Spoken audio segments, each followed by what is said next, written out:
Hello friends, आज हम कहानी लेके आए हैं 1987 में न्यूजीलैंड ने जब ऑस्ट्रेलिया का दौरा किया था तो उस सीरीज़ की third and last test match जो कि मेलबर्न में खेली गई थी, उस थ्रिलिंग टेस्ट मैच की कहानी जो कि सिर्फ लास्ट में एक विकेट आउट ना होने के कारण ड्रॉ हो गया था और न्यूजीलैंड ये सीरीज़ 1-0 से हार गई थी। इससे पहले ऑस्ट्रेलिया ने फर्स्ट टेस्ट मैच जीता था और 1-0 से ऊपर था। और ये एक ऐसा एक्साइटिंग थ्रिलिंग टेस्ट मैच था जिसमें कि लास्ट मोमेंट तक पता नहीं चलता था कि क्या होगा।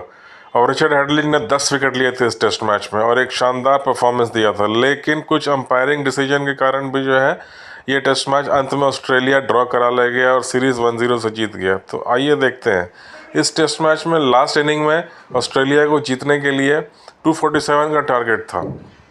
उन्होंने खेलना शुरू किया, देख के लगता था कि उनकी स्ट्रांग बैटिंग लाइनअप जैसे David Boon, Geoff Marsh, Dean Jones, Allan Border जैसे बैट्समैन के होते हुए लगता नहीं था कि 247 कोई बहुत ज़्यादा दिक्कत होगा। न्यूजीलैंड के पास अकेला रिचर्ड हैडली नाम से एक वर्ल्ड क्लास फास्ट बॉलर थे, उनके अलावा कोई और ज़्यादा उनके पास बॉलिंग अटैक में दम था नहीं। तो ऑस्ट्रेलिया ने खेलना शुरू किया और चौथे दिन का खेल खत्म होते होते लगभग उन्होंने 2 विकेट पे 100 रन बना लिए थे। उन्हें सिर्फ अराउंड 146 रन बनाने थे और 8 विकेट बाकी थे।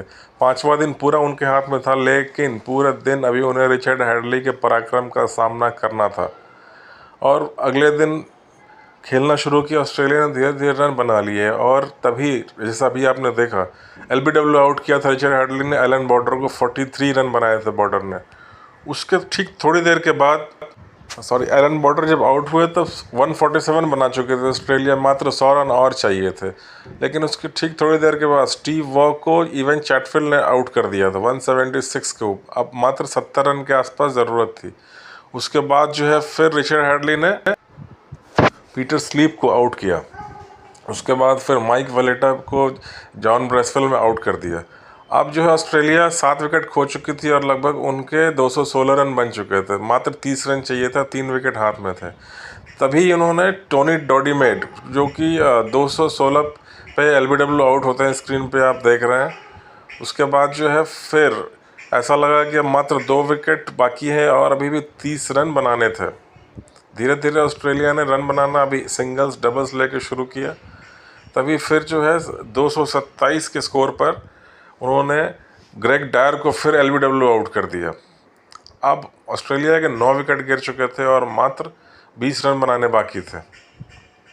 लेकिन तभी जो है क्रेग मैकडर्मट और डैनी मॉरिसन अंतिम जोड़ी के रूप में खेलने आए और डैनी मॉरिसन को स्ट्राइक ना देते हुए क्रेग मैकडर्मट ने ही ज़्यादातर बॉलिंग फेस की और मात्र 3 ओवर लास्ट के दिन के बाकी थे।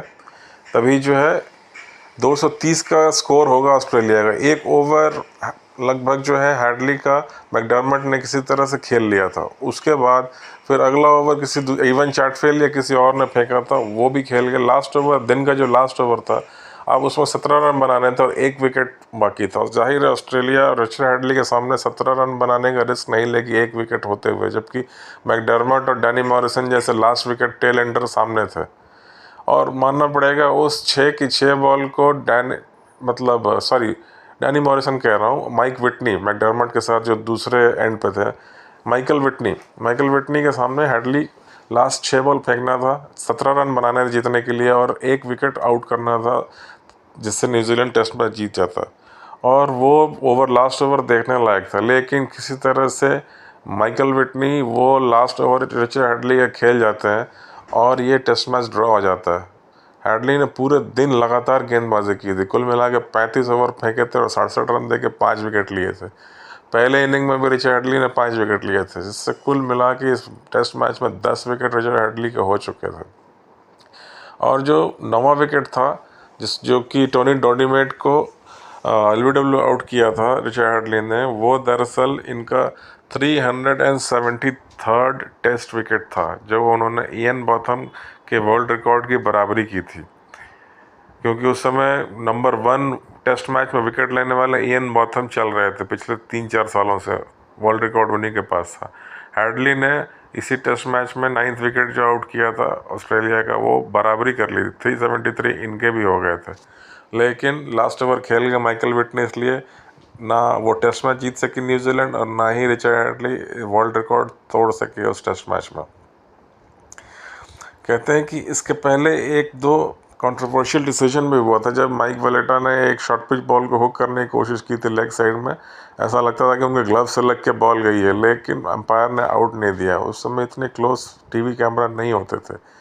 एक और एलबीडब्ल्यू डिसीजन भी था जो कि बिल्कुल सामने पैड पर लगी थी माइक वेलेटा के थोड़ी देर पहले, लेकिन उस समय अंपायर ने आउट नहीं दिया था। तो मानते हैं कि कुछ कंट्रोवर्शियल ऑस्ट्रेलियन अंपायरिंग के कारण भी जो है वो टेस्ट सीरीज़ ड्रॉ नहीं हो पाया और ऑस्ट्रेलिया वो टेस्ट मैच जीत गई।